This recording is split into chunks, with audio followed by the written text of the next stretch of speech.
다 같이 성경을 들고 일어서시기 바랍니다. 봉독해 드릴 하나님의 말씀은 에베소서 5장 3절에서 5절 말씀까지를 제가 봉독해 드리겠습니다. 이것은 하나님의 말씀입니다.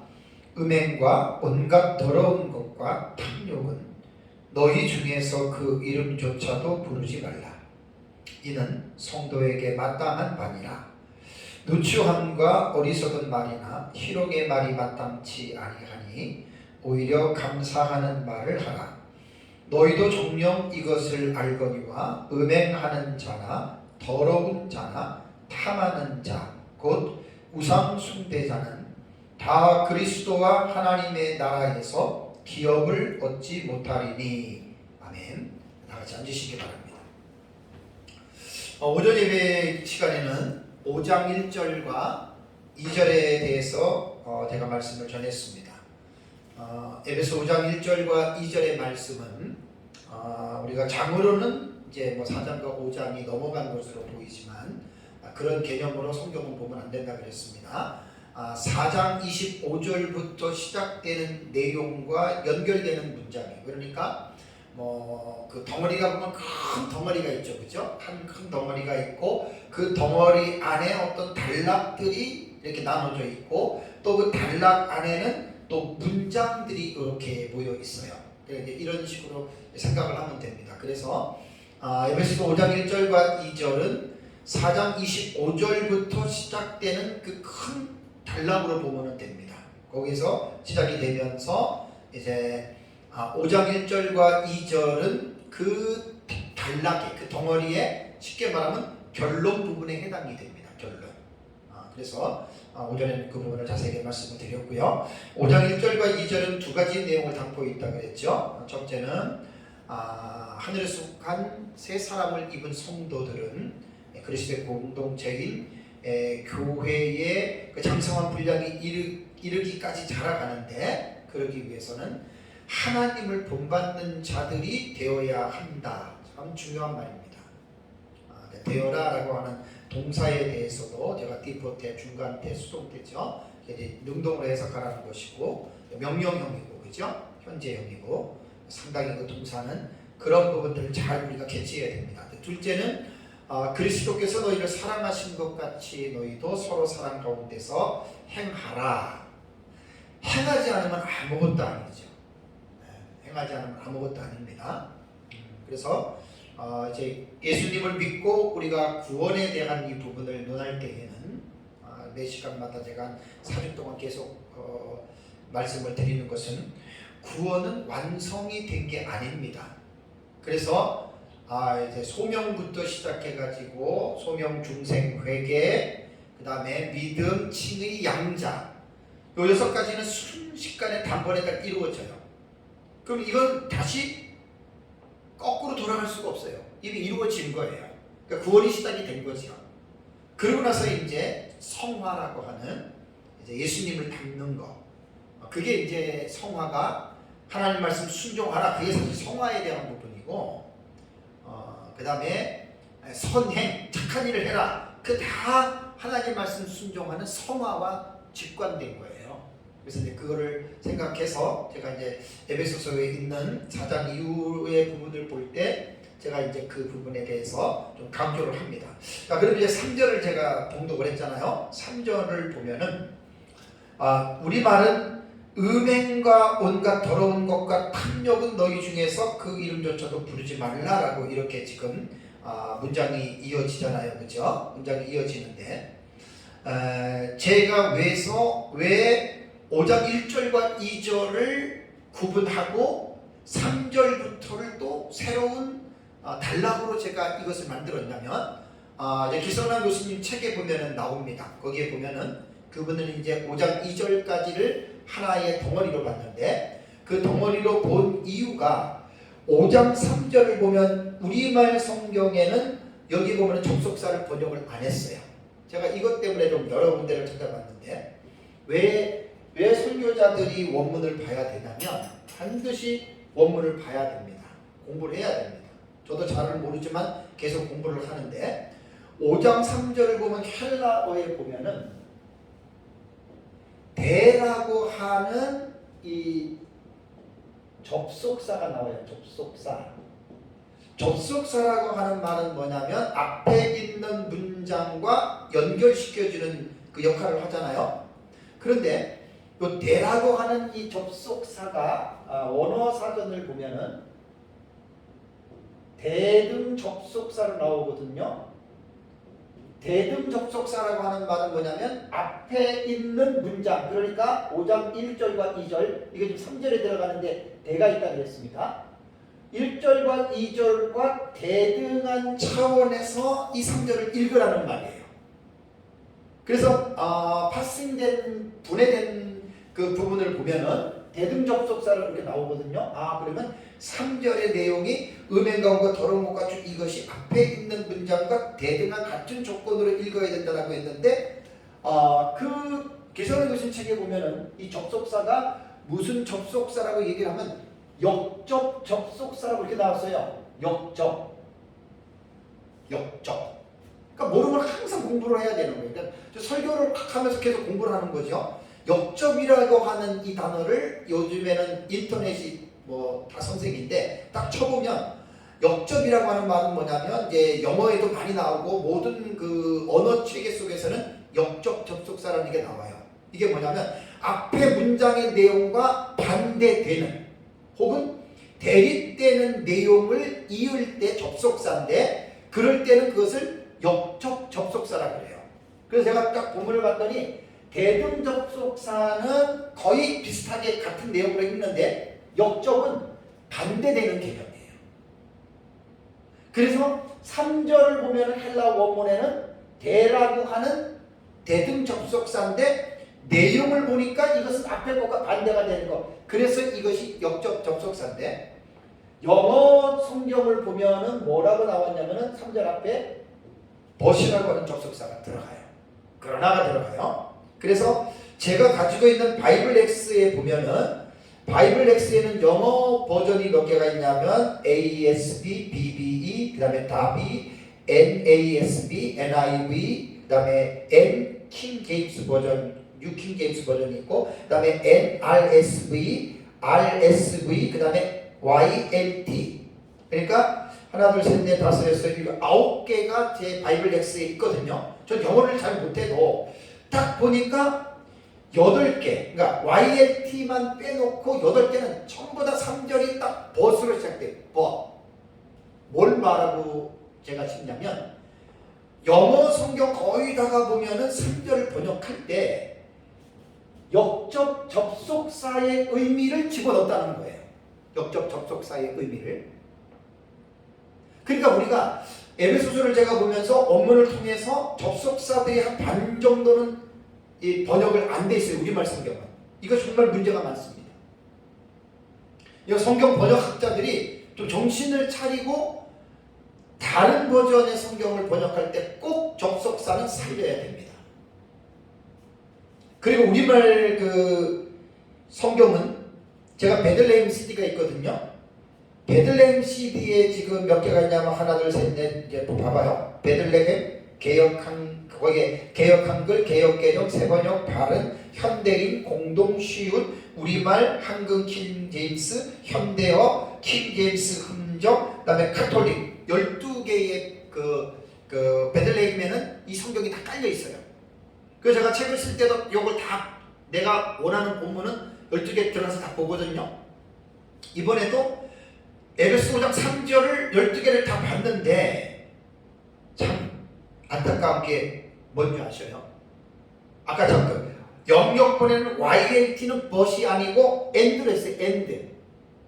이게 이제 우리말 성경하고 비슷하게 이제 한 건데 자 그러면 우리말 성경을 제가 들어가서 12개의 이 우리말 번역본을 봤더니 킹 제임스 흥정역만 3절에 오직이라고 하는 말을 써놓고 나머지 11개는 그대로 우리 개역처럼 그냥 은행과 그대로 이렇게 썼습니다. 그러니까 우리말 성경으로 볼 때는 1, 2절과 3절의 그 사이를 별 의식 없이 그냥 쭉 이어 들어가죠. 원문에는 대라고 하는 역접 접속사가 들어가 있단 말이에요. 그 영어 성경에는 그리고 이제 그 베들레헴 CD에 보면 그 폴드 거기 보면은 베들레헴 CD에 보면은 그 안에 영어 역본이 또 꽤 있더라고요.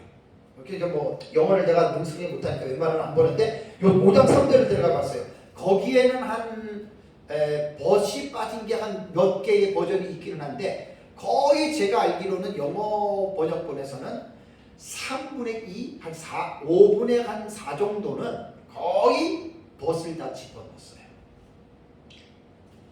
그리고 나서 이제 12개 하고 그 다음에 허성갑 그 선교사님 번역한 거 그거 제가 직역 성경이 있고 그 다음에 고영민 박사님 거 직역 성경이 있고 또 마사까지 하면 저한테 있는 우리말로 된 번역 한국어 역본이 15개고 또 저기 북한 성경도 있어요. 북한 성경. 북한 성경도 제가 지난번에 CD로 받았는데 저한테 16개가 있어요. 근데 16개 중에 킹 제임스만 그 성경 들어갈 때 오직이라는 말을 해놓고 마사 성경에 그러나로 이학재 교수님 번역을 했어요. 마사 성경은 제 설교를 듣는 분, 강의를 듣는 분들은 꼭 사셔야 돼요. 제가 뭐 우리 또 동기고 또 이렇게 친근하다고 해서 말씀드리는 게 아니라 원문을 보시는 분들은 마사 성경을 보면 거의 직역적인 개념으로 이학재 교수님이 번역을 해놔서 제가 에베소서도 지금 몇 군데 지금 너무나 내가 좀 감동을 해요. 감동을. 저 이학재 교수님 이 마사 성경 정말 난 강강주합니다. 강강주. 꼭 마사 성경을 구입을 해 보시면 언어에 관심 있는 분들은 상당히 많은 도움을 이제 얻을 수가 있습니다.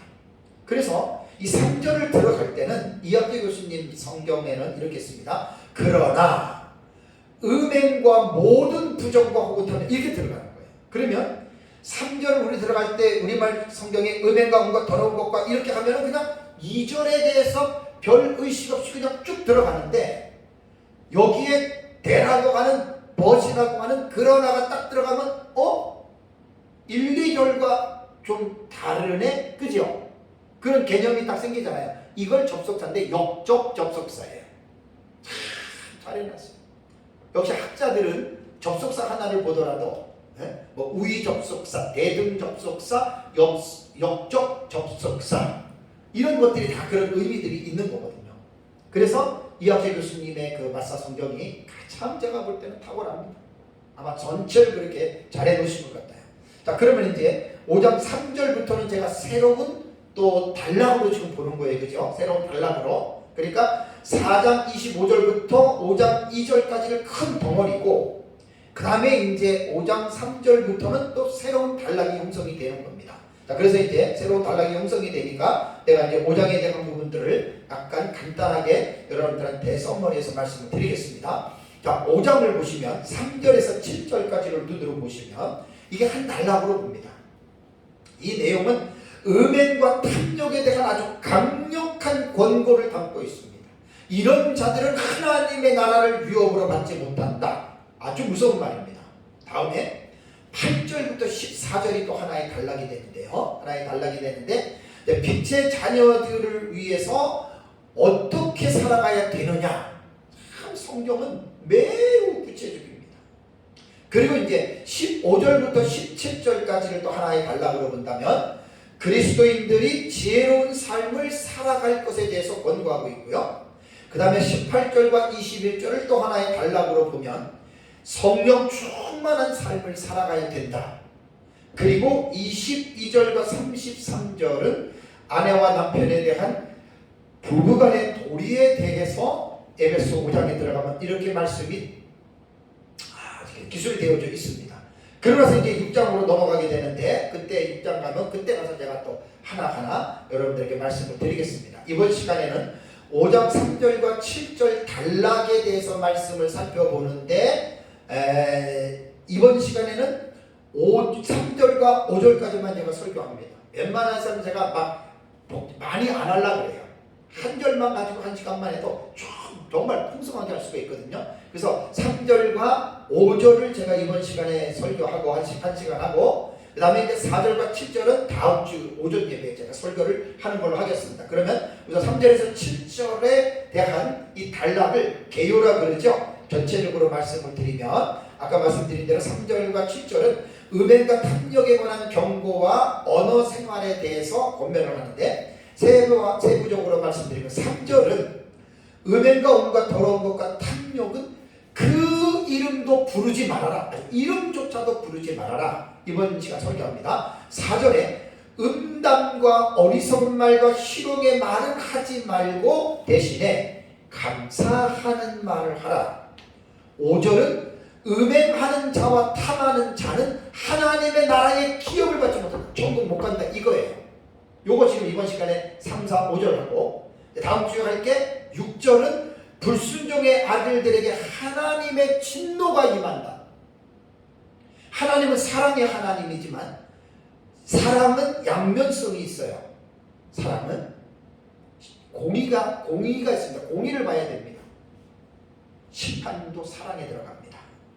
하나님의 진노가 임하고 7절은 음행과 온갖 더러운 것과 탐욕을 부리는 자들과 너희는 한 동류가 되지 말라. 한 패가 되지 말라. 이렇게 말을 하고 있습니다. 그래서 이제 오늘 제가 설교 제목을 어떻게 잡았냐면 이름조차도 부르지 말아야 할 것들과 성도들이 사용해야 하는 말, 언어 생활입니다. 그러면 3절을 먼저 볼까요? 3절을 보시면 자, 음행과 온갖 더러운 것과 탐욕은 너희 중에서 어떻게 해요? 그 이름조차도 부르지 말라. 왜요? 이는 성도에게 마땅한 바니라. 음행과 온갖 더러운 것과 탐욕은 무엇을 말하는가? 자, 음행이라고 하는 이 단어는 포르네이아라고 하는 단어입니다. 제가 요한계시록 설교할 때 17장 음료회 할 때 이 포르네이아라는 단어 많이 말씀드렸습니다. 이 포르네이아는 매음하다, 그러니까 돈을 받으면서 성적인 관계를 하는 거예요. 매음, 이게 매춘이에요. 매춘. 그 다음에 가는 혹은 음탕한 행위가 이 포르네이아라고 하는 단어의 의미입니다. 그러니까 이 포르네이아 그러면 우리말에도 음행 그러면 일반적으로는 부정한 성관계를 말합니다. 부정한 거예요. 왜냐하면 성관계 자체가 부정한 게 아닙니다. 결혼한 부부들이 성적인 관계를 맺는 것은 성욕은 기본 욕구고 잘못이 아니고 하나님이 인간에게 주신 복입니다. 그러니까 그러한 부부간에 누리는 성적인 그것을 말하는 게 아니고 불륜, 부정적인 것. 그래서 음행이라고 말할 때에는 합법적인 배우자가 아닌 다른 대상과의 성적인 행위를 하는 것이 그게 음행이라고 합니다. 결혼한 파트너가 자기 파트너 외에 다른 사람에게 성적인 욕구를 느끼고 또 성적인 행위를 하고 또 성적인 그 한 상상을 한다면 그거는 여러분 음행이 됩니다. 음행. 잘 기억하셔야 됩니다. 마태복음 5장 28절에 예수님이 나는 너희에게 이르노니 음욕을 품고 여자를 보는 자마다 마음에 이미 가늠하였느니라. 그러니까 여자를 볼 때 음욕을 품고 보는 거예요. 자, 바꾸자면 여자도 마찬가지예요. 음욕을 품고 남자를 바라보면 이미 마음에 가늠했다. 음행이 여러분 이런 것들입니다. 요즘에는 자신을 이렇게 절제하지 않으면 음행하는 정신적인 음행에 많이 빠질 수밖에 없는 사회 구조가 그렇게 지금 되어버렸어요. 휴대폰 하나만 가지면 이게 개인 컴퓨터잖아요. 어디든지 유튜브라던가 막 들어가면 그냥 뭐 말도 못하게 막 내가 원하지 않는 그 자료들이 자꾸 올라오잖아요. 정말로 피차에 조심해야 됩니다. 그래서 음행은 이름이라도 부르면 안 돼요. 음행. 다음에 두 번째는 뭐죠? 온갖 더러운 것들 그랬죠. 그죠? 여기에 더러운 것이라고 하는 아카르디아라고 하는 이 단어는 불결입니다. 불결. uncleanness입니다. 클린 그러면은 청결한 건데 언이 붙어요. 그러니까 불결한 거예요. 근데 여기에서는 불결 가운데서도 성적인 부도덕과 관련해서 지금 사용하고 있는 단어거든요. 그래서 현재 문맥에서도 음행이라는 포르네이아라고 하는 단어가 지금 함께 나타나기 때문에 여기에서 더러운 것은 무절제한 성적인 행동, 이거는 정상적인 파트너를 말하는 게 아니에요. 다른 대상과 무절제한 성적인 행동을 할 때 그게 더럽다는 거예요. 여러분, 부부간의 성관계는 더러운 게 아닙니다. 아름다운 겁니다. 하나님이 볼 때 아름답게 보지만 파트너가 바뀌어지면은 그것은 더러운 것이 됩니다. 하나님이 그렇게 보신다라고 하는 사실입니다. 근데 4장 본절에 보면은요, 더러운 앞에 온갖이라고 하는 단어가 수식되어 있죠. 그죠? 온갖 더러운 것이라고 하는 이 단어로 볼 때 이 파스라고 하는 헬라어는 온갖입니다. 여러 가지입니다. 이런 것으로 볼 때 여기에서 이 아카르디아는 꼭 어떤 성적인 더러움뿐만 이렇게 말하는 것은 조금 문제가 있고, 앞에 파스가 붙었으니까 모든 종류의 더러운 행위들, 이것까지 봐야 됩니다. 꼭 성적인 것만 보면 안 됩니다. 이런 것은 어떻게 해요? 이름이라도 부르지 말라는 거예요, 지금. 자, 세 번째는 뭐라 그랬죠? 탐욕 그랬죠. 탐욕. 여기 탐욕은 플레오넥시아라고 하는 단어입니다. 헬라어 플레오넥시아라고 하는 이 단어인데, 원래 이 탐욕이, 이 플레오넥시아라고 하는 뜻은 더 많이 가지기를 원하는 사람, 뭐든지 더 많이 가지려고 하는 거 있죠. 저도 욕심이 좀 있어요. 음식을 먹어도 더 많이 먹으려고 그러고, 뭘 가지려고 해도 더 많이 가지려고 하는, 거기에서 유래가 된 거예요. 이 플레오넥시아라고 하는 단어는, 탐욕이. 그래서 이 플레오넥시아는 더 많이 가지려고 하는 탐욕스러운 욕망, 탐심, 아주 이거를 말하는 거예요. 뭐든지 그냥 세상적인 어떤 자기가 직장 생활을 해도 막 더 높은 데 막 올라가라고, 자꾸만 올라가려고 하는, 뭐든지 이게 탐욕을 말하는 거거든요. 근데 에베소서 4장 19절을 보면은 믿지 않는 이방인들의 중요한 특성 가운데가 하나가 이 욕심이에요. 우리에게 없겠습니까? 구원받은 우리에게도 있지요. 그렇다면 조금 전에 제가 설명한 대로 음행과 온갖 더러운 것과 탐욕은, 이 세 가지는 다시 3절을 보면 너희 중에서 그 이름조차도 부르지 말아라.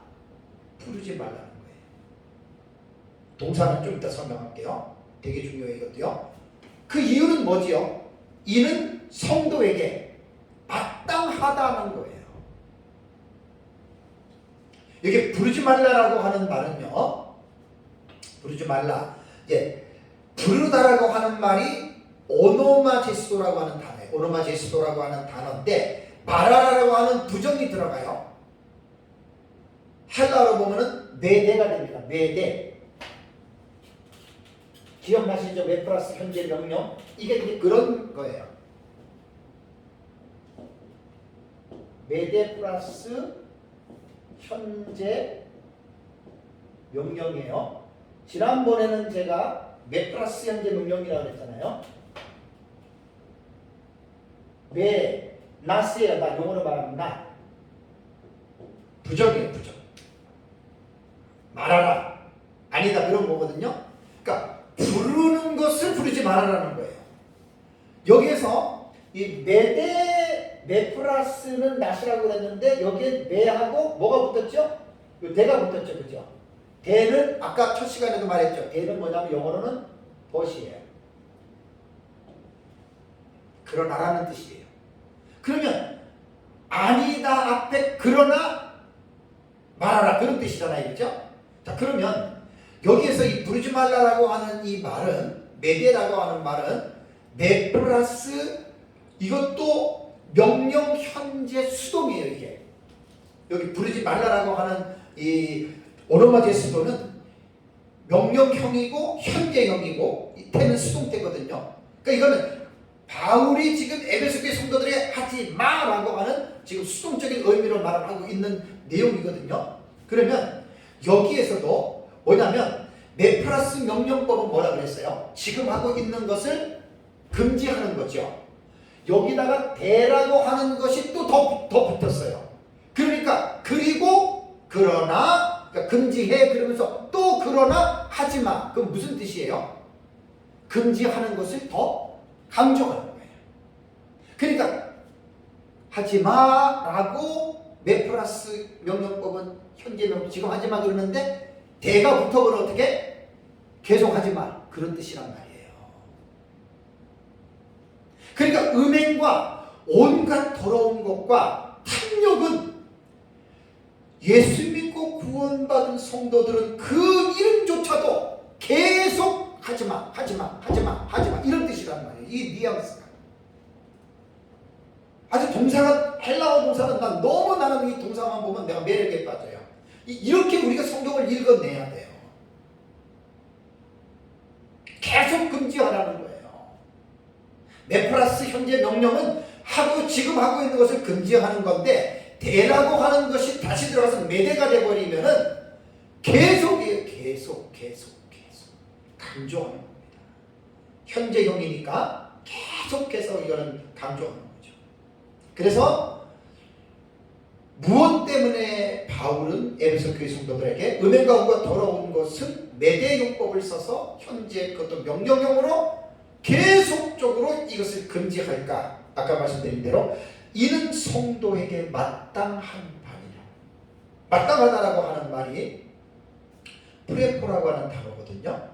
어울리다라고 하는 뜻입니다. 적합하다라고 하는 뜻입니다. 혹은 합당하다라고 하는 말입니다. 교회에 다니는 성도들, 예수 믿고 구원받은 사람들은 음행과 온갖 더러운 것과 탐욕은 옛날에 했던 것으로 좋게 됩니다. 내가 예수 믿기 전에 음행과 온갖 더러운 것과 내가 탐욕에 이런 걸 빠지고 부르고 내가 이렇게 살았지만 이제 예수 안에서 예수 그리스도 안에서 이제 새로운 하나님의 형상대로 지음을 받은 한 새 사람이 되었다면 우리 하나님의 아들들이 되었다면 더 이상 음행과 온갖 더러운 것과 탐욕은 그 이름조차도 부르지 말라고 했는데 계속해서 너희는 그 부르지 말라. 아주 강조하는 거예요.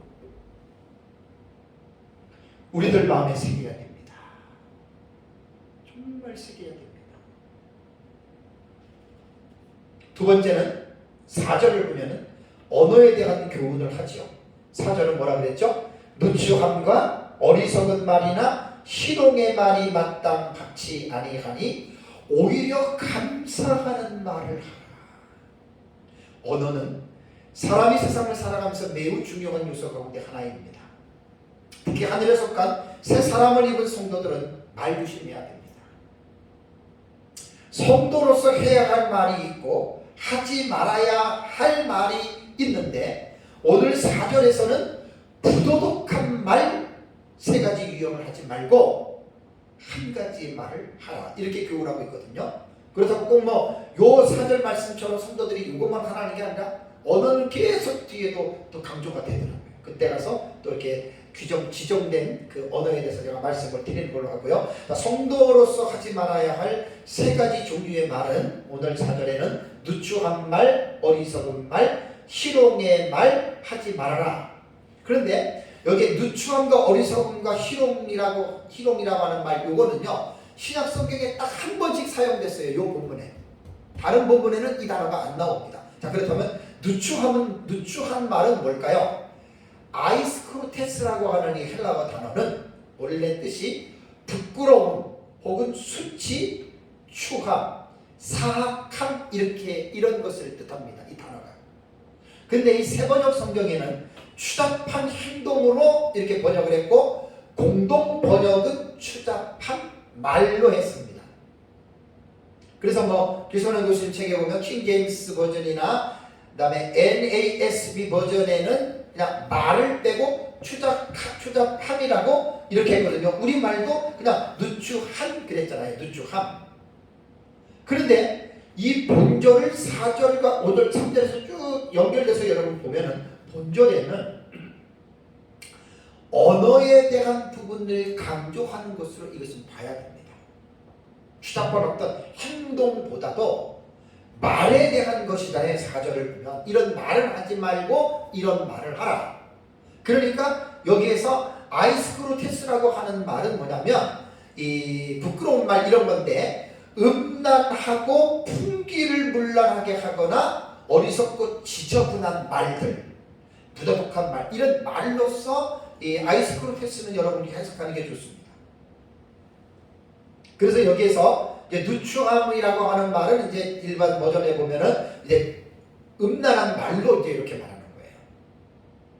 그리고 뭐 사람들 모이면은 그 무슨 말이라 그래요? 음란한 말들 하는 걸 음담패설 그러잖아요. 그거 말하는 거예요 지금 이게. 그런 음란패설 이거 하지 말라 이런 말 하지 말라는 거예요 여러분. 사람들 모이면 남자나 여자나 참 관심 있는 게 뭡니까? 성적인 부분들 가지고 이야기들 합니다. 애나 어린이나 똑같습니다 여러분. 성적인 것은 하나님 주신 기본 욕구거든요. 근데 그 성적인 욕구를 정상적으로 욕구를 발생하면 괜찮은데 사탄에 의해서 이 성적인 욕구들이 전부 다 비정상적으로 활동되니까 그게 음행이 되는 거고 그게 음란한 말이 되는 거예요. 하늘에 속한 새 사람을 입은 성도들은 이러한 음란하고 풍기를 문란하게 하는 음란배설 이런 것들은 여러분 말하지 말하면 안 됩니다. 왜냐하면 그런 말을 하기 시작하면 주님의 몸된 공동체가 더러워집니다. 거룩한 언어들을 사용해야 됩니다. 왜 사람들이 음탕한 말을 할까요? 왜 이 누추한 말, 왜 이런 음담패설을 왜 말을 할까요? 남자나 여자나, 애나 어른이나. 마음속에 그러한 음란한 생각이 있기 때문에 그래요. 구원받은 우리라고 이런 생각이 없는 줄 알아요? 다 가지고 있고 우리 인간이 심적으로 타락한 존재였다가 구원을 받았어도 죄에 대한 옛 본성은 없어지지 않습니다. 죽어야 없어집니다. 그건 참 까먹을수록 조심해야 됩니다. 한국교회 목회자들에 대한 이 성적인 범죄들은 인터넷만 딱 치면은 웬만한 사람들 다 나옵니다. 그러니까 불신자들이 인터넷에서 잘하는 사람들은 명령어만 딱 치면 목회자들 음란, 목회자들 질게 딱 치면 와 너무 무서운 시대를 살고 있어요. 그리고 이제는 목회자들이 이혼하는 비율들이 일반 사람들 많이 따라간다 그래요. 이거 너무 심각해요. 목회자들부터가 이혼들을 많이 한다는 말이죠. 그게 배우자가 상처를 당하지 않았는데 이혼하고 다른 사람 만나면 그게 간음죄예요. 그거. 여기 뒤에 다 들어가는 거예요. 배우자가 사별을 했거나 그러면서 괜찮아요. 떳떳이 살아있는데 또 다른 배우자를 만나면 서로가 간음하는 거예요. 제 말이 아니라 성경이 말하는 거예요. 결국 이제 음탕한 말은 다 음란한 생각에서 전부 다 이게 3절에 말한 대로 음행하고 다 연결이 되는 거기 때문에 고리를 끊기 위해서는 마음속에서부터 그런 음란한 생각들이 지워버려야 돼요. 음탕한 말, 음담배설, 목회자나 성도나 사람을 만나면 이딴 말은 하면은 안 된다는 말입니다. 두 번째는 뭐죠? 4절에 어리석은 말이죠. 모르르기아라고 하는 이 단어는 뭐 어리석은 말인데 푸리시 토킹이라고 그러죠. 영어로는. 이게 이제 바보들의 말로도 사용해요. 푸리시니까 바보들의 말이다. 어리석은 말이라는 거예요. 자, 이것은 그리스도를 통해서 한 몸으로 연합된 교회 공동체는 이게 쓸모없는 말이거든요. 어리석은 말이. 이런 말도 하지 말라는 거예요. 이런 말들. 바보 같은 말들 하지 말라는 거예요.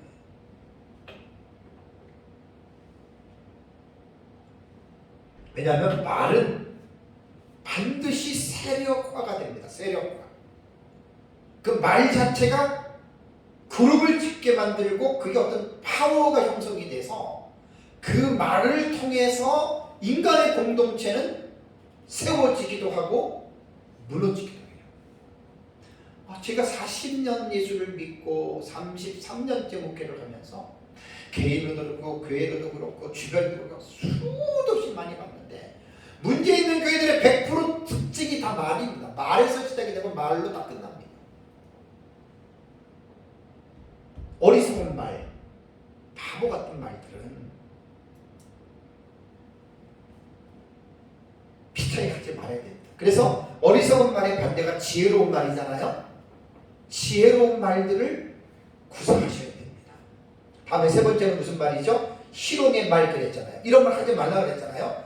희롱이라고 하는 유트라펠리아라고 하는 이 단어는 헬라어 단어는 농담으로도 쓰고 유머로도 쓰고 익살로도 쓰고 재치로도 사용이 됐던 말입니다. 근데 이거는 본문을 딱 볼 때에는 이게 어떤 익살이나 재치의 그런 긍정적인 면보다는 부정적인 의미에서 지금 쓰는 말이에요. 지금 희롱의 말. 딱 문맥을 보면 그런 뉘앙스가 딱 우리가 느낄 수 있거든요. 그러니까 천한 말, 저질스러운 농담입니다. 이건 긍정적으로 볼 수가 없고 부정적으로 봐야 됩니다. 그러니까 교회 공동체 안에서 서로가 이렇게 대화를 할 때 우리가 막 저질스러운 농담 있잖아요. 막 희롱하는 거. 이거 정말 여러분 조심해야 됩니다. 상대방을 깎아내리고 상대방을 당황하게 만들고 상스러운 농담들 있죠. 참 목회자들 세계에서도 가끔 그렇습니다. 상스러운 농담을 하는 분들이 간혹 있어요. 이거 정말 조심해야 됩니다.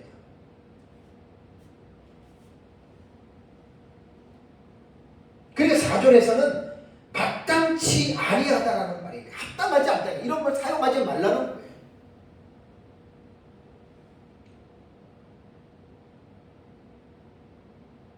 마땅치 아니하다.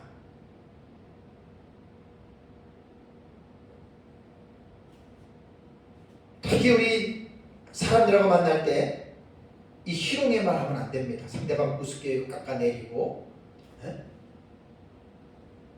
당황하게 하는 말이 있잖아요. 저질스러운 농담 여러분 하면 안 됩니다. 제 말이 아닙니다. 빌립보서 2장 3절을 보면 아무 일에든지 다툼이나 허용으로 하지 말고 오직 겸손한 마음으로 각각 자기보다 남을 낮게 여기라 그랬죠. 그죠? 내가 상대방을 나보다 낮게 여기면 이러한 희롱의 말, 저질스러운 말 할 수 있습니까? 상스러운 농담 할 수 있습니까? 없지요. 나보다 낮게 여기는 게 아니라 나보다 남을 무시하니까 말이 이러한 희롱의 말이 나오는 거예요. 그래서 4절에는 마땅치 아니하다라고 하는 말은 이런 말 하지 말라는 거예요. 이게 하늘에 속한 새 사람을 입은 성도들이 이런 말 하지 말라는 거예요. 지난주에도 제가 언어에 대한 말씀에 제가 되게 말씀을 드렸는데 정말 말 한마디에 천냥빚 갚아요. 말 한마디에 내가 죽을 수도 있어요. 야고보서에 가면 뭐라 그러죠? 혀는 길들일 사람이 있어요, 없어요? 없어요. 정말 이 사람은 언어 말하는 내용과 말하는 그 모습을 보면 딱 그 사람의 영적인 부분들이 다 드러나요. 정말 조심들 해야 됩니다. 그렇다면 성도들은 어떤 말을 해야 될까요? 4절을 보니까 오히려 감사하는 말을 하라 그랬죠. 그죠?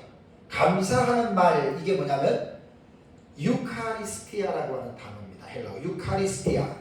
이거는 감사함, thanksgiving이에요. 그 다음에 감사하는 태도 혹은 감사함을 보여주는 표현으로도 번역이 되는데 4절은 말에 대해서 연관된 문맥이기 때문에 감사하는 말로서 이 말이 번역이 된 거예요.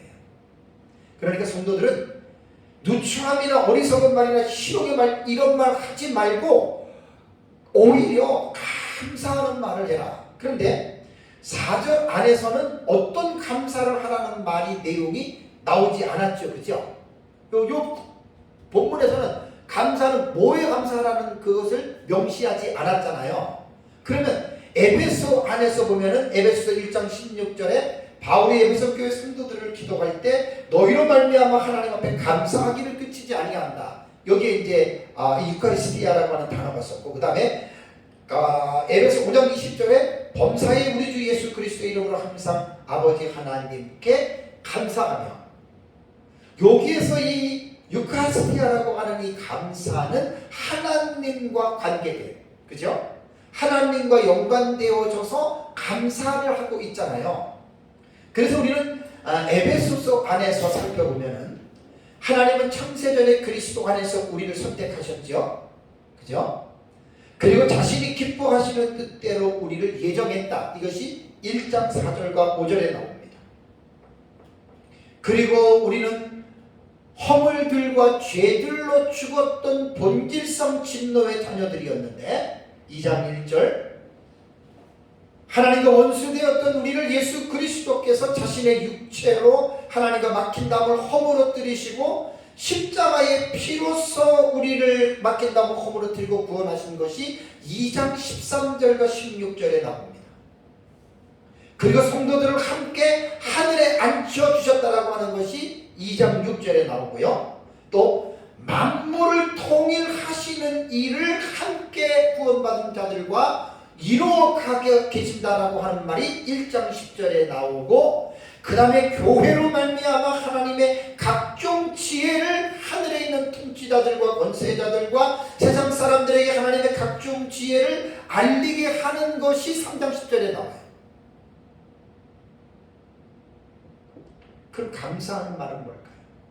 에베소서 안에서 우리가 지금 들었던 말씀을 제가 정리하면 하나님과 관계된 차원에서 감사하는 말을 많이 하시기 바랍니다. 나는 하나님 때문에, 예수님 때문에 구원받았습니다. 감사하지요?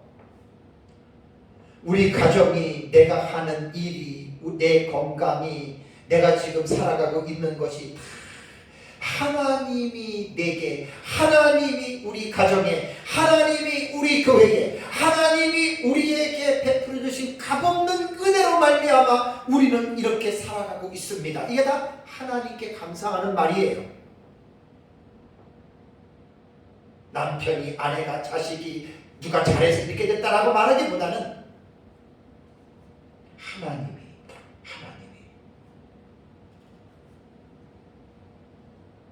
오히려 감사하는 말을 해요.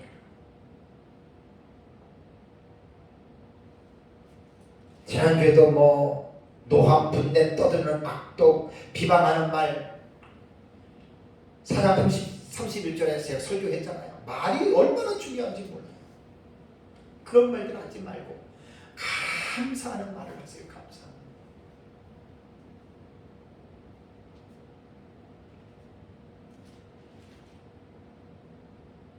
에베소 5장 20절 한번 다시 볼까요? 에베소 5장 20절. 다음에 설교할 내용이지만, 범사에 우리 주 예수 그리스도의 이름으로 어떻게 해요? 항상 아버지 하나님께 감사하라.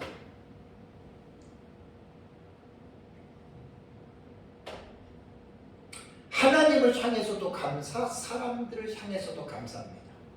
하나님을 향해서는 예수 그리스도 때문에 감사하시고, 사람들에게 말할 때도 하나님으로 인해서, 성삼위 하나님으로 인해서 감사하시기 바랍니다. 내가 누구 때문에 이렇게 살고 있는 줄 알아? 우리 남편이 돈 잘 벌어가지고, 우리 아내가 이렇게 해줘가지고 나 행복하게 살고 있다고, 좋은 사장님 만나가지고 좋은 회사 만나서 나는 그 걱정 안 하고 살고 있다고, 사람을 자랑하지 마시고 다 하나님이 주신 거예요. 야고보서에 보면은 모든 좋은 것들이 위에 계신 빛들의 하나님께서, 위에 계신 하나님께로부터 모든 좋은 것들이 우리에게 주어졌다는 거예요. 모든 일에 감사하는 말을 하세요. 다쳐도 감사, 병에 걸려도 감사. 그냥 감사하세요. 감사. 너무 아름다운 말입니다. 감사는 자기 자신의 존재를 하나님을 정확하게 깨닫는 사람은 감사밖에 안 나와요. 하나님 앞에. 자기를 제대로 발견하지 못한 사람은 감사 안 합니다. 원망하고 비난하고 누구 탓하고. 그래서 바울은 4절에서 에베소 성도들에게 언어 생활에 있어서 누추함이나 어리석은 말이나 희롱의 말은 마땅하지 않으니까 그런 거 말하지 마라. 그 3절에도 5절에 속였지만 음행과 온갖 더러운 것과 탐욕은 너희 중에서 그 이름조차도 부르지 말아라. 5절이 아니라 지금 저 시간 처음에 한 거죠. 이름조차도 부르지 말고, 또 이런 안 좋은 말은 아예 하지도 말고 오히려 감사하는 말을 하라. 시편 116편 12절과 13절을 보면은 시편 저자는 내게 주신 모든 은혜를 내가 여호와께 무엇으로 보답할까 고민하다가 13절에 내가 구원의 잔을 들고 여호와의 이름을 부르며 여호와의 모든 백성 앞에서 나는 나의 소원을 여호와께 갚으리라. 구원의 잔을 들고 여호와의 이름을 부르면서 감사했다는 말입니다.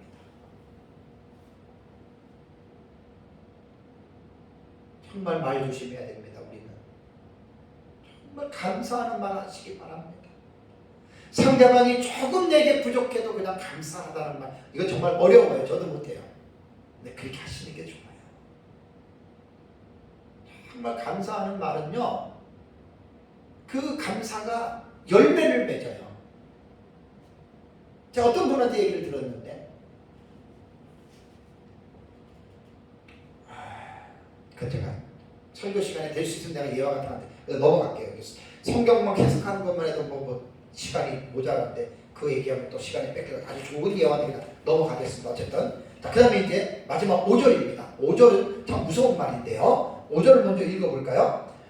너희도 정녕 이것을 알거니와 음행하는 자나 더러운 자나 탐하는 자 곧 우상 숭배자는 다 그리스도와 하나님의 나라에서 기업을 얻지 못하리니 그랬죠. 이거 무서운 말입니다. 5절은 하나님의 나라에 기업을 받지 못, 하나님의 나라에 못 들어간다는 말입니다. 이런 사람 하나님 나라에 못 들어간다는 말입니다. 이게 지금 3절과 4절과 5절 연결되는 겁니다. 이거 문맥이 끊어지는 게 아닙니다. 연결되는 겁니다. 자, 그러면 이게 너무 엄중한 경고인데요. 5절의 말씀의 의미는 앞에 있는 3절의 말씀에 대한 이유입니다. 자, 3절 한번 볼까요? 3절에 음행과 온갖 더러운 것과 탐욕은 너희 중에서 그 이름조차도 부르지 말라. 이는 성도에게 마땅한 바니라. 4절은 아니고요. 3절에 관한 이유입니다. 5절. 그러니까 5절의 말씀은 3절에 관한 연관이 되어 있다는 말입니다. 음행과 온갖 더러운 것과 탐욕.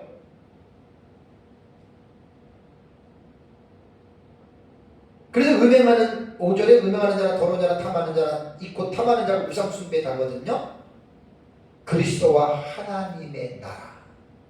테바슬레이아 투 그리스투 카이데우. 그리스도와 하나님의 나라. 이게 도대체 무엇일까요? 나라는 우리가 믿고 있는 하나님 나라인 천국을 말합니다. 이 천국을 유업으로 받지 못 들어간다는 말입니다. 그러면 이 본절을 해석을 잘해야 되는데 에베소 교회 성도들에게 바울이 지금 하는 말이거든요. 이 말을 듣는 대상이 성도예요. 구원받은 자들에게 말하는 거예요. 그렇다면 이걸 어떻게 해석해야 될까요?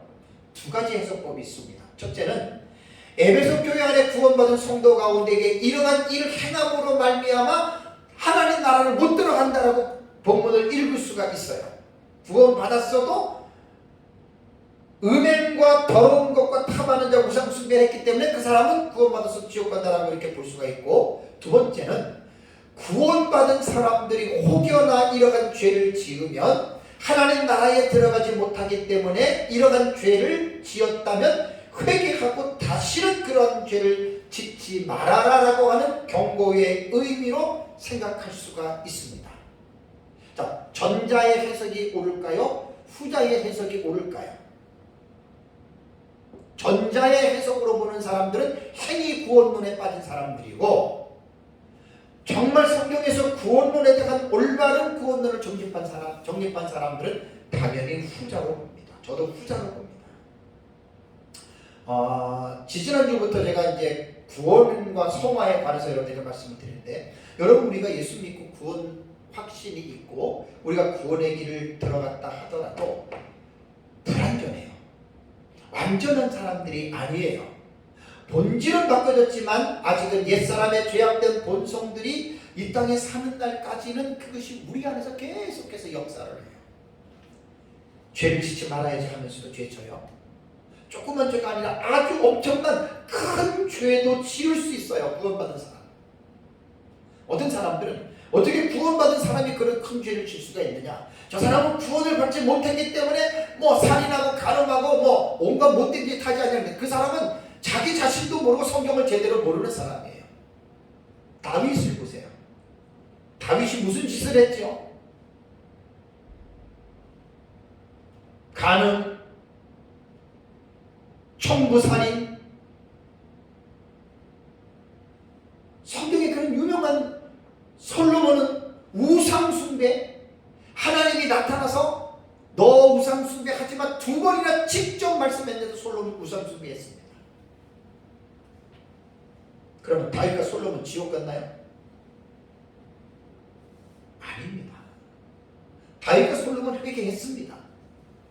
그러니까 이 구원론에 대해서 성경을 제대로 읽고 또 이 인간에 대한 자기 자신을 좀 깊이 있게 성찰하지 않는 사람들은 이 본문을 지금 잘못 읽어내는, 행위 구원으로 읽어내는 거예요. 그렇지 않습니다. 구원받은 자들 엄청난 죄 지을 수 있습니다. 지금도 죄 지을 수 있습니다. 그러면 그 죄 때문에 그 사람은 천국을 못 가느냐? 그렇게 말한다면 그 사람은 구원관 자체가 잘못된 사람들입니다. 알메니안 구원관 혹은 행위 구원론에 빠져있기 때문에 그렇습니다. 우리 개혁신학의 구원관은 그렇지 않습니다. 어떠한 죄를 지을 수 있습니다. 다만 구원받은 자들은 성령 회방죄는 절대로 안 짓습니다. 만약에 저 사람이 구원받았다고 했는데 성령 회방죄를 졌다, 그 사람은 구원받은 게 아니고 구원받은 것을 잘못 착각하고 있는 거예요. 박태선 같은 사람은 남대문교회 장로였거든요. 남대문교회 장로인데 아주 오래전에 한국에서 치유의 어떤 그러한 역사가 나타나가지고 결국 전도관 교주가 돼버렸잖아요. 그 사람은 처음부터 구원받은 사람이 아니에요.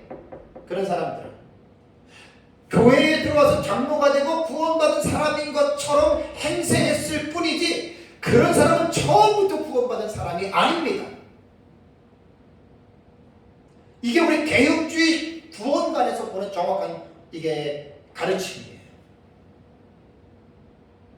그러니까 본문의 말씀은 음행하는 자나 더러운 자나 탐하는 자가 우상숭배자가 그리스도와 하나님의 나라에서 기업을 얻지 못한다라고 하는 말은 구원받은 자들이 이러한 죄를 지었기 때문에 그들은 구원이 취소가 돼서 그 사람은 지옥 간다라고 해석하는 것은 우리 개혁신학 입장에서는 전혀 맞지 않고, 이거는 행위 구원을 강조하는 사람들이 이 본문을 그렇게 읽어 나간다라고 하는 것, 여러분 우리가 생각을 해야 됩니다. 구원받은 사람 은행, 살인, 강도, 도둑질 할 수 있어요. 어떤 사람은 뭐 어떻게 구원받은 사람이 그럴 수 있냐고, 그 사람은 아직 자기의 내면에 전적 타락과 자기 자신이 얼마나 연약하고 부족한 자인지를 모르는 자기의가 강해서 그래요. 인간이 얼마나 여러분 연약한 존재인 줄 아십니까? 제가 40년 예수를 믿으면서 나이 들면서 하나님 앞에 점점 가면 갈수록 내 자신을 볼 때는 너무 비참하고 너무 초조해요. 원래 제가 그런 사람인데 처음에는 내가 못 봤어요. 젊을 때는 내가 대단한 사람인 착각을 했어요. 베드로처럼 다 주를 부인하더라도 나는 주를 부인하게 나는 자신이 있었는데, 인생을 살아가다 보니까 예수 안에서 40년을 살다 보니까 아니에요.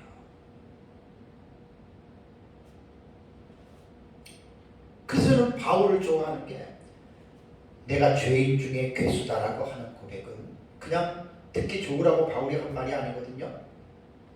그거는 그만큼 그 사람이 하나님의 진리의 빛을 성령의 조명으로 깊이 경험한 거예요. 이 시간이 아주 깊은 사람들이 그런 말을 하는 거예요. 어떻게 예수 믿는 사람이 저런 짓을 할 수 있지? 자기는 이제 안 그렇다는 거잖아요. 이게 자기 의에 빠진 사람들. 젊은 사람들 거의 다 그래요. 자기 대단한 사람으로 착각해요. 근데 이제 나이 들어보고 자기가 이제 인간의 힘으로는 불가항력적으로 도저히 감당할 수 없는 일들을 겪게 되면 그때는 딱 고개를 숙여요. 그 전까지는 말로 해서 듣질 않아요, 사람들이. 여러분, 인간이 얼마나 연약한 자인 줄 아십니까? 벌레보다도 못하고 후더기보다도 못한 게 인간의 존재예요. 욥기서 나오죠? 여러분, 이걸 실질적으로 여러분들이 벌레보다도 못하고 구더기보다도 못한 존재라는 걸 여러분 알고 계십니까? 이게 깨닫는 사람 제가 볼 때 그렇게 많지 않아요. 목사님, 날 무시해도 그렇지. 내가 무슨 구더기보다도 못하고 벌레보다도 못해요. 나는 구원받은 하나님의 자식인데. 영적으로 깊이 한번 살펴보세요. 얼마나 우리가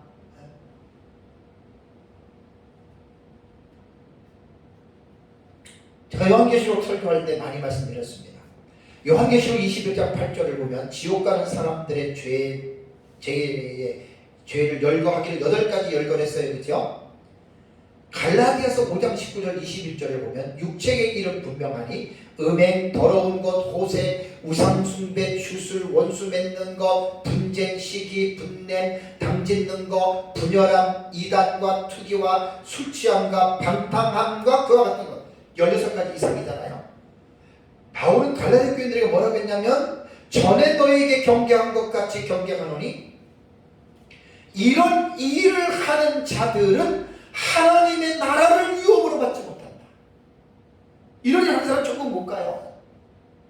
이렇게 말한 거예요. 그럼 예수 믿고 구원받은 사람이 이 16가지 중에 죄 안 짓는 사람이 누가 있어요? 다 죄 짓지? 그럼 이런 죄 졌다고 전부 다 지옥 가면 천국 갈 사람 하나도 없어요. 하나도 없어요, 인간은. 그 왜 이런 말씀을 했겠느냐? 제가 말씀드린 대로 그거예요. 분명히 이렇게 사는 사람은 천국 못 가요. 근데 구원받은 사람은 실수로 이런 일을 하다가 이런 말씀을 딱 깨달으면 어떻게 하는 줄 아세요? 회개해요. 돌이켜요. 이게 구원받은 사람이에요.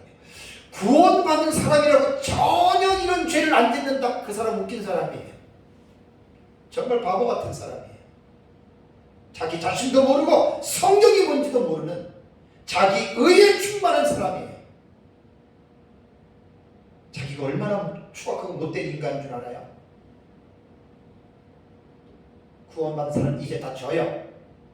그러나 구원받은 사람은 이런 죄를 짓게 되면 아무래도 불신자와는 차원이 다르죠. 즐기지 않아요. 만약에 이것을 즐기고 계속해서 이 일을 한다면 절대로 그 사람은 구원받은 사람 아니에요. 아까 말씀드린 대로 박대선처럼 교회 안에서는 목사가 될 수도 있고 사모가 될 수도 있고 장로와 권사와 집사가 될 수는 있어도 그건 구원받은 게 아니에요. 구원받은 척하고 교회 안에서 행세하는 거지. 근데 구원받은 사람은 이런 죄를 져요. 그러면 이런 말씀 딱 들으면 정신이 번쩍 나서 회개하고 다시 돌아옵니다.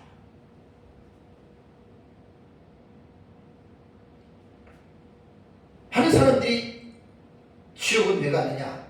예수 믿지 않아서 간다. 그럼 천국은 어떻게 가느냐? 예수님 믿어야 간다. 맞아요. 근데 안타까운 거는 원리와 결과만 앵무새처럼 말하는 사람이 있어요. 예수 안 믿어서 지옥 가고 믿어서 천국 가고. 근데 조금 전에 제가 읽어드린 말씀들은 뭐지요? 지옥 갈 사람들은 그럼 어떻게 사느냐? 성경에는 이 부분들이 되게 많아요. 고린도전서 아까 6장 9절, 갈라디아서 5장 19절, 21절, 계시록 21장 8절, 계시록 22장 15절. 지옥 가는 사람들이 예수 안 믿는데 그들이 삶을 보면 이렇게 살아가는 자들이에요.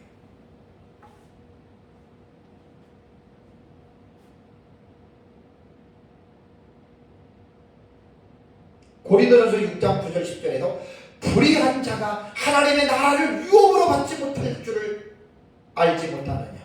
미혹을 받지 말라. 은행하는 자, 우상숭배자, 간음하는 자나 탐색하는 자나 남색하는 자나 도적이나 탐욕을 부리는 자, 술 취하는 자, 모욕하는 자, 속여 뺏는 자들은 10가지잖아요. 하나님 나라 이것 받고 지옥 간다는 거예요. 근데 예수 믿는 사람 이런 죄 저지를 수 있어요. 이때니까요. 제가 다윗 솔로몬 얘기를 했잖아요. 다윗과 같이 그 훌륭한 위대한 신앙인도 그런 죄를 짓는데 뭐 우리가 다윗보다 더 나을 수 있을까요? 하나님이 우리를 붙들어 주니까 우리는 안 그러는 거예요,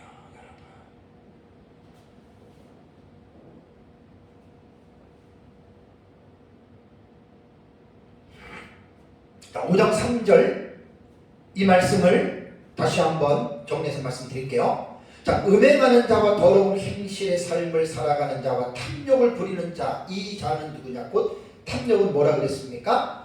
우상 숭배자입니다. 그냥 뭐 먹을 때 음식 탐내고 소유 탐내고 차 탐내고 그런 거 말고 여기서 말하는 탐욕은 우상 숭배라고 분명하게 5절에 말씀했잖아요. 탐하는 자 하는 거 곧 이 탐하는 자는 뭐냐면 우상 숭배자. 골로새서에 이 말이 나온다 그랬어요. 골로새서 3장 5절을 보면은 탐심은 곧 우상 숭배라 그랬습니다. 무서운 거예요, 이것도요. 그러니까 이런 사람들은 하나님의 나라 못 들어갑니다. 은행하는 자와 행실이 더러운 자, 우상 숭배자들은 부끄러움이나 뉘우침이 없이 그걸 즐기는 거예요. 즐겨서 거기서 빠져서 사는 거예요. 하나님은 안중에도 없어요. 그러나 구원받은 사람은 그렇지 않잖아요. 다윗이 밧세바와 그 죄를 짓고 우리아를 전부 살해하고 나서 다윗이 거기에서 계속 즐기고 그 생활에 안주했습니까? 1년 동안 말안하고 있다가 온갖 정신병 같은 깊은 그 죄악 가운데에 고통을 당하다가 나단 선지자가 왔을 때 그때 내가 그라고 얘기를 하고 회개하고 다시 돌아왔잖아요.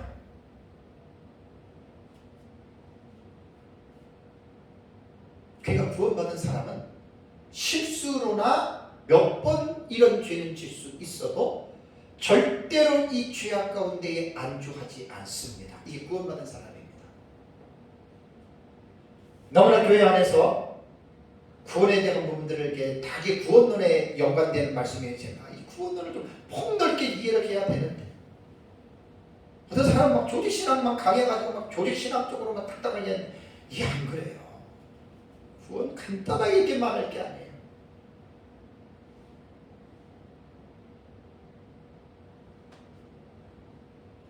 인간이 얼마나 연약한 존재인지는 자신이 한번 그런 일들을 겪어봐야 됩니다. 아니, 겪지 않아도 조금만 하나님 앞에서 겸손하게 성경의 조명으로 자신의 지나왔던 삶과 자신의 내면을 성찰하면 정말 우리는 거룩하신 하나님 앞에 부끄러워서 말도 할 수 없는 존재들입니다. 그 바울이 그걸 깨달은 거예요. 바울이. 위대한 신앙의 성숙한 신앙인들이 그걸 다 깨달은 거예요. 그걸 다 깨달으니까 세상에 제일 못난 놈은 나야. 그래서 죄인 중에 개수예요. 근데 어떻게 남을 내가 비난하고 정죄하고 판단할 수 있겠습니까? 솔직한 얘기로. 다 나보다 난 사람들인데. 근데 그것을 깨달는 경지에 들어가기가 이건 그 깨달았던 사람은 영적으로 상당히 성숙한 사람입니다. 그 사람은 삶을 보면 압니다. 얼마만큼 자비와 긍휼과 그 풍성한 사람들이 있어요. 남을 정죄하지 않고 판단하지 않고 넘어지고 쓰러진 자들을 가서 안아주고 함께 울어주고 정말 그건 정말 성인이에요. 성인. 사실 그리스도인들이 우리가 그런 사람들이 돼야 돼요. 내 눈엔 들보가 있는데 너 눈에 티를 빼라 정죄하고 비난하고 자기는 마치 의로운 사람이고 그거는 제가 신앙생활을 이렇게 돌이켜봐도 그렇고 성숙하지 않으면 그건 못합니다. 사랑하는 성도 여러분, 사도 바울은 에베소교회 성도들에게 그들의 삶 속에서 이름조차 부르지 말아야 할 것들에 대해서 교훈했습니다. 3절에 음행과 온갖 더러운 것과 탐욕은 너희 중에서 그 이름조차도 부르지 말아라. 우리가 이 땅에 살아가는 동안에 이런 이름 부르면 안 됩니다. 혹시 불렀다면 회개하고 돌아오시기 바랍니다. 왜? 성도들에게 이거 마땅한 일이 아니에요. 성도들 이런 거 이름이라도 부르면 안 돼요.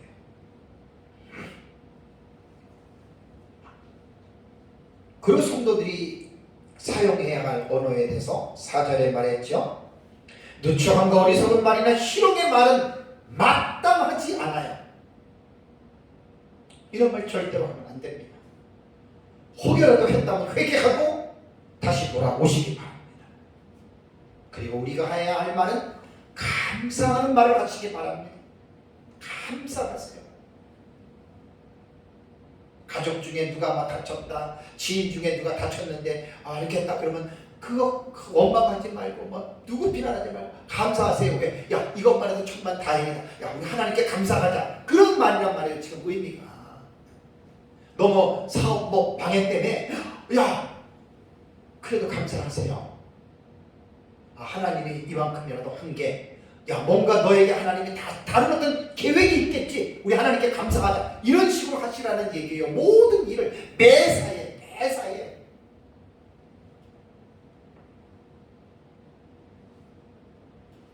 매튜엘리 목사님이 젊은 시절에 강도를 만나가지고 칼에 찔리고 그랬는데, 제가 그때 꽤 됐잖아요. 감사 예배할 때 내가 많이 말씀을 드렸잖아요. 그때 매튜엘리 목사님이 뭘 감사했어요? 첫 번째, 내가 저렇게 강도 같은 사람이 안 된 걸 감사한 거예요. 진짜 우리는 하나님 안에서 내 중심이라고 하는 걸 빼버리고 하나님 편에 서면, 우리가 지금 여기에 앉아있고 음식을 먹고 호흡을 한다는 것 자체가 감사한 일입니다. 여러분, 중환자실 가보세요. 호흡 제대로 못해서 산소 꽂고 있고, 음식 제대로 못 삼켜가지고 식도 문제인 사람 여기 이게 영양을 막 넣어주는 사람이 있고, 오줌도 제대로 못 넣어가지고 줄로 빼내는 사람이 있고, 우리는 기본적인 생활하잖아요. 감사하는 말을 하십시오. 감사하는 말은 감사할 수 있는 사건이 벌어져요. 이건 명언입니다. 원망하고 불평하는 사람은 감사할 수 있는 환경이 안 나타나고 계속해서 원망하고 불평할 수 있는 사건만 나타납니다. 감사하십시오. 그 4절의 말씀입니다. 그리고 하나님의 나라에서 기업을 받으려면 음행이나 더러운 자나 탐하는 자, 우상 숭배에는 하나님 나라를 못 들어가니까 두려워하는 마음으로 이러한 짓을 저지르지 않도록 저와 여러분들이 힘써야 됩니다. 사람이기 때문에 음행할 수 있고 간음할 수 있습니다.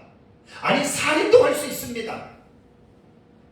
구원받은 사람들은 정신을 차리고 회개하고 돌아와야 됩니다. 왜냐하면 성경의 위인들도 그랬었거든요. 그렇게 안 하면 다행이지만. 그래서 오늘 본문의 말씀을 통해서 에베소 교회 성도들에게 교훈하신 이 말씀이 지금 저와 여러분들을 위한 동일한 말씀으로 받아들이고, 우리의 정체성이 뭐지요? 땅에 속한 옛사람을 우리는 벗어버린 사람들이고, 우리는 하늘에 속한 새 사람을 입었기 때문에 우리는 땅에 속한 옛사람의 행실을 따라갑니다. 그래서 저와 여러분들이 이러한 삶을, 순종하는 삶을 살아가시기를 주님의 이름으로 축복합니다. 같이 기도하겠습니다.